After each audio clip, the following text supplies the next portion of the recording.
नमस्कार, नवीन न्यूज में आपका स्वागत है। बिहार में सम्राट कैबिनेट के विस्तार के बाद सियासी गलियारों में चर्चा है कि नीतीश कुमार के बेटे निशांत कुमार ने डिप्टी सीएम की कुर्सी छोड़कर मंत्री बनना पसंद किया। उन्हें स्वास्थ्य मंत्रालय का जिम्मा दिया गया है। शपथ ग्रहण के बाद उन्होंने अपने फ्यूचर प्लान और सीएम सम्राट चौधरी से रिश्तों को लेकर खुलकर बात की। लालू यादव के बेटे तेजस्वी यादव जब पहली बार मंत्री बने तो उन्हें स्वास्थ्य मंत्री बनाया गया था। पश्चिम बंगाल की राजनीति के लिए बेहद महत्वपूर्ण माना जा रहा है। राज्य में सत्ता परिवर्तन की प्रक्रिया अब औपचारिक रूप से शुरू होने जा रही है। केंद्रीय गृह मंत्री अमित शाह भी कोलकाता पहुंच रहे हैं, जहां वे भाजपा के नवनिर्वाचित विधायकों के साथ एक अहम बैठक करेंगे। बैठक का मुख्य उद्देश्य पश्चिम बंगाल के नए मुख्यमंत्री के नाम पर अंतिम फैसला लेना है। हालांकि अब तक किसी एक चेहरे पर आधिकारिक सहमति पर की घोषणा नहीं हुई है, लेकिन राजनीतिक गलियारों में कई नामों के लेकर चर्चा तेज बनी हुई है। भाजपा के संगठनात्मक परंपरा के अनुसार केंद्रीय नेतृत्व की ओर से नियुक्त पर्यवेक्षक विधायक दल के नेता के नाम की घोषणा करते हैं। राजनीतिक विश्लेषकों का मानना है कि बंगाल विधानसभा में भाजपा की भूमिका पूरी तरह बदल जाएगी। पार्टी अब विपक्षी हमलों का जवाब देने के बजाय प्रशासनिक फैसलों और शासन की जिम्मेदारी संभालती नजर आएगी। राज्य में कानून व्यवस्था, रोजगार, विकास और निवेश जैसे मुद्दे नई सरकार के लिए प्राथमिक चुनौती माने जा रहे हैं। उत्तर प्रदेश की ऐतिहासिक और अत्यधिक घनी आबादी वाला दाल मंडी क्षेत्र एक बार फिर बड़े बदलाव के केंद्र में है। वर्षों से लंबित सड़क चौड़ीकरण परियोजना अब जमीन पर निर्णायक चरण में पहुंच गई है। लोक निर्माण विभाग और जिला प्रशासन की संयुक्त टीम पुलिस बल के साथ जैसे ही इलाके की संकरी गलियों में पहुंची तो पूरे क्षेत्र में अचानक हलचल बढ़ गई। इस कार्रवाई में अधिकारियों ने साफ संदेश दिया कि अब परियोजना को टालने की कोई गुंजाइश नहीं है और निर्धारित योजना के अनुसार आगे बढ़ा जाएगा। बनारस के दाल मंडी क्षेत्र के प्रभावित भवनों पर सूची के अनुसार नंबर चस्पा दिए गए हैं और लोगों को अंतिम चेतावनी दी गई है कि वे अपने सामान को जल्द से जल्द सुरक्षित स्थान पर हटा लें। प्रशासन की ओर से यह भी स्पष्ट किया गया है कि कुल 43 मकानों पर ध्वस्तीकरण की कार्रवाई शुरू की जाएगी। बता दें कि बनारस का दाल मंडी पूर्वांचल के सबसे बड़े व्यापारिक केंद्रों में गिना जाता है, जहां हजारों छोटे बड़े कारोबार लंबे समय से संचालित हो रहे हैं। अनुमान के अनुसार लगभग 10,000 से अधिक लोग प्रत्यक्ष या अप्रत्यक्ष रूप से इस बाजार से जुड़े हुए हैं। तंग गलियों में चलने वाला यह व्यापारिक तंत्र अब बड़े बदलाव की प्रक्रिया से गुजर रहा है। बिहार में मौसम का मिजाज पूरी तरह बदल चुका है। पिछले करीब 10 दिनों से हो रही रुक रुक कर बारिश ने भीषण गर्मी पर लगाम लगा दी है। चिलचिलाती धूप से परेशान लोगों को अब राहत मिल रही है और राज्य के लगभग सभी जिलों में अधिकतम तापमान 40 डिग्री सेल्सियस से नीचे आ गया है। मौसम विभाग ने प्रदेश के 14 जिलों में बारिश को लेकर येलो अलर्ट जारी किया गया है। जिन जिलों में विशेष सतर्कता बरतने को कहा गया उनमें सीतामढ़ी, शिवहर, मुजफ्फरपुर, वैशाली, समस्तीपुर, दरभंगा, मधुबनी, सुपौल, सहरसा, मधेपुरा, अररिया, पूर्णिया, कटिहार और किशनगंज शामिल हैं। राजधानी पटना और गोपालगंज समेत कई अन्य जिलों में भी सुबह से बादलों का डेरा है, जिससे उमस से काफ़ी हद तक निजात मिली है।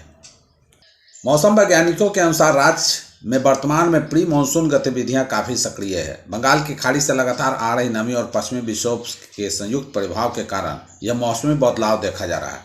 विभाग ने यह भी संकेत दिया कि 10 मई से एक और नया पश्चिमी विक्षोभ सक्रिय होने वाला है, जिसके प्रभाव से अगले एक हफ्ते तक तापमान सामान्य बना रह सकता है और भीषण गर्मी की वापसी के आसार कम है।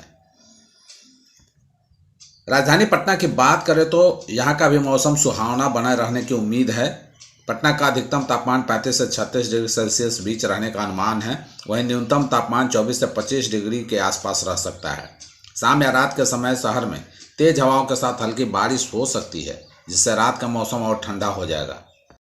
19 मई से शुरू होने जा रहे सहयोग शिविर के सफल, सुचारू और प्रभावी संचालन को लेकर प्रशासनिक तैयारियां तेज हो गई है। डीएम सुब्रत कुमार सेन के निर्देश पर सभी प्रखंडों में पंचायतवार शिविर प्रभावी सक्रिय होकर मोर्चा संभाल चुके हैं।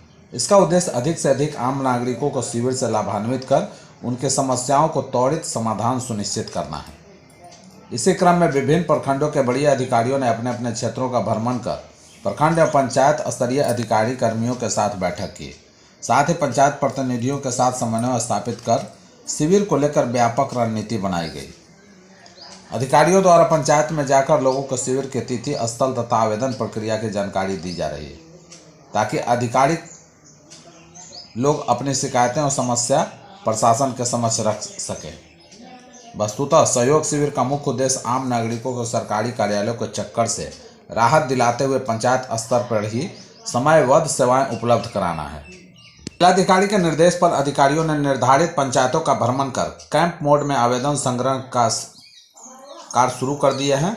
अब तक जिले भर से कुल 1616 आवेदन प्राप्त हो चुके हैं। ममता बनर्जी के इस्तीफा नहीं देने के बाद राज्यपाल ने पश्चिम बंगाल मंत्रिमंडल बर्खास्त कर दिया है। बंगाल चुनाव में मिली करारी शिकस्त के बाद ममता बनर्जी ने इस्तीफा देने से इनकार कर दिया था, जिसके बाद राज्यपाल ने यह फैसला लिया है। यह पूरा निर्णय संवैधानिक प्रक्रिया के तहत हुआ है। संविधान के हिसाब से विधानसभा का कार्यकाल 5 साल का होता है और मौजूदा विधानसभा 8 में 2021 से 7 में 2026 तक अस्तित्व में रही। चूँकि अब नई विधानसभा के गठन की प्रक्रिया पूरी हो चुकी है, लिहाजा पुरानी विधानसभा को भंग कर दिया गया है। इस आदेश के बाद अब ममता बनर्जी को इस्तीफा देने की ज़रूरत ही नहीं रही। तृणमूल कांग्रेस प्रमुख ममता बनर्जी ने मुख्यमंत्री पद से इस्तीफा देने से इनकार कर दिया था और आरोप लगाया कि पश्चिम बंगाल विधानसभा चुनाव का परिणाम जनादेश नहीं बल्कि एक साजिश है। साथ ही उन्होंने सड़कों पर उतरकर लड़ाई लड़ने और विपक्षी इंडिया गठबंधन को मजबूत करने का संकल्प लिया।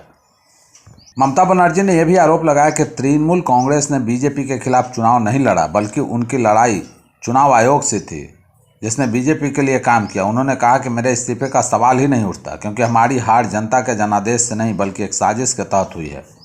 मैं हारी नहीं हूँ, मैं लोक भवन नहीं जाऊँगी। लगभग 100 सीट पर जनादेश को लूट लिया गया और उनकी पार्टी का मनोबल गिराने के लिए जानबूझकर मतगणना धीमी की गई। राजनीति बिहार और बिहारियों की रगों में है। हालांकि इस प्रवृत्ति के साथ मिलने वाली सुख सुविधा भी मंत्री पद के प्रति आकर्षण का कारण बन जाती है। पटना के पौष इलाके में औसतन 2 एकड़ परिसर वाला सुसज्जित बंगला, वाहन, स्टाफ और कार्यालय के साथ बिजली पानी मुफ्त में। एस्कॉर्ट है तो ईंधन सहित वाहन पुलिस मुख्यालय से मिलते हैं। पहले एम्बेसडर कार हुआ करते थे, उसका ग्रैंड मॉडल बंद होने के बाद अब मंत्री 35 लाख तक के वाहन के चलने के अधिकार प्राप्त कर रखे हैं। मुफ्त के वाहन ईंधन के बावजूद 25 रुपये प्रति किलोमीटर की दर से यात्रा भत्ता भी मिलता है। आतिथ्य भत्ता के साथ सत्कार भत्ता भी अतिरिक्त में। आवश्यकता के अनुसार हवाई जहाज, हेलीकॉप्टर, विशेष ट्रेन से यात्रा का खर्च भी सरकार ही उठाती है। मंत्री 40,000 रुपये तक का मोबाइल फ़ोन खरीद सकते हैं और प्रति माह 1 लाख तक का कॉल कर सकते हैं। कार्यालय कक्ष को सुसज्जित रखने पर प्रतिवर्ष 3 लाख रुपये खर्च का अधिकार है। कार्यालय में एक कंप्यूटर, प्रिंटर, एक फैक्स मशीन होती है। सरकारी आवास में फर्नीचर एवं अन्य उपकरणों के लिए 6 लाख रुपये तक खर्च कर सकते हैं। आवास एवं कार्यालय में समाचार पत्र, पत्रिकाएं और टीवी केबल की व्यवस्था अतिरिक्त होती है। ये सारी सुख सुविधाएं उस बिहार में मिलती है जहां प्रति व्यक्ति आय आज भी देश में सबसे कम है। मंत्री के साथ 3 सुरक्षा कर्मियों के अतिरिक्त स्पेशल ब्रांच से 1 सुरक्षा कर्मी और 3 सिपाही रहते हैं। आवास पर 1 से 4 सुरक्षा कर्मी हाउस गार्ड के रूप में तैनात रहते हैं। सरकारी कार्य के लिए विदेश यात्रा का खर्च सरकार वहन करती है। ख्याति प्राप्त संस्थानों या अंतर्राष्ट्रीय सम्मेलनों में व्याख्यान देने के लिए भी विदेश यात्रा का प्रावधान है। इस पर होने वाले खर्च मंत्रियों के प्रत्यक्ष या अप्रत्यक्ष आय से नहीं जुड़ा है। प्रत्यक्ष आय वेतन भत्ता है, जिसमें लगभग 30%